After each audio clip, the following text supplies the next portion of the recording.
ಸ್ನೇಹಿತರೆ ನಮಸ್ಕಾರ. ಇದು ಫೇಮಸ್ ಕ್ಲಾಕ್ ಟವರು. ಇದಿರೋದು ಲಾಲ್ ಚೌಕ್ ಅಂದ್ಬಿಟ್ಟು ಶ್ರೀನಗರಲ್ಲಿ, ಜಮ್ಮು ಆ್ಯಂಡ್ ಕಾಶ್ಮೀರ್. ಸ್ನೇಹಿತರೆ ಇದು ನೋಡಿ, ಫುಲ್ ಸರೌಂಡಿಂಗ್ ಒಂದು ಸತಿ ತೋರಿಸ್ತಾ ಇದ್ದೀನಿ. ಲಾಲ್ ಚೌಕ್ ಅಂದ್ಬಿಟ್ಟು ಶ್ರೀನಗರಲ್ಲಿರೋದು, ಜಮ್ಮು ಆ್ಯಂಡ್ ಕಾಶ್ಮೀರು. ಇದು ಫೇಮಸ್ ಕ್ಲಾಕ್ ಟವರ್ ಸ್ನೇಹಿತರೆ. ಇದು ಮುಂಚೆ ಬೇರೆ ಫ್ಲ್ಯಾಗ್ ಇತ್ತಂತೆ ಈ ಕ್ಲಾಕ್ ಮೇಲ್ಗಡೆ. ಈಗ ಇಂಡಿಯನ್ ಫ್ಲ್ಯಾಗ್ ಹಾರಿಸಿದ್ದಾರೆ. ಅದು ಯಾವಾಗ ಹಾರಿಸಿದ್ದಾರೆ ಏನು ಅನ್ನೋದು ಕರೆಕ್ಟಾಗಿ ಮಾಹಿತಿ ಇಲ್ಲ.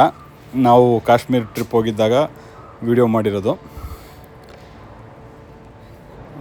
ಜಸ್ಟ್ ಫಾರ್ ಯಾರಾದರೂ ನೋಡಿಲ್ದದವ್ರು ನೋಡಲಿ ಅಂದ್ಬಿಟ್ಟು ಈ ವಿಡಿಯೋ ಮಾಡಾಕ್ತಾಯಿದ್ದೀನಿ. ಜಸ್ಟ್ ಫಾರ್ ಇನ್ಫಾರ್ಮೇಷನ್ ಇದು.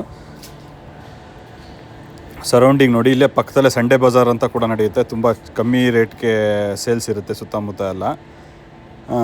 ಇದು ಅಲ್ಲಿ ಫೇಮಸ್ ಕ್ಲಾಕ್ ಟವರ್ ಇದು, ಜಮ್ಮು ಆ್ಯಂಡ್ ಕಾಶ್ಮೀರಲ್ಲಿ. ಈ ಥರ ಹೆಚ್ಚು ವೀಡಿಯೋಸ್ಗಳಿಗಾಗಿ ನಮ್ಮ ಚಾನಲ್ನ ಇನ್ನೂ ಯಾರು ಸಬ್ಸ್ಕ್ರೈಬ್ ಮಾಡಿಲ್ಲ ಅವರು ದಯವಿಟ್ಟು ನಮ್ಮ ಚಾನಲ್ನ ಸಬ್ಸ್ಕ್ರೈಬ್ ಮಾಡಿ. ಹಾಗೆ ಪಕ್ಕದಲ್ಲಿರೋ ಬೆಲ್ ಬಟನ್ನ ಪ್ರೆಸ್ ಮಾಡಿದ್ರೆ ನಾವು ಯಾವುದೇ ವೀಡಿಯೋ ಅಪ್ಲೋಡ್ ಮಾಡಿದ್ರೆ ನಿಮಗೆ ನೋಟಿಫಿಕೇಷನ್ಸ್ ಬರುತ್ತೆ. Thank you for watching my video ಸ್ನೇಹಿತರೆ.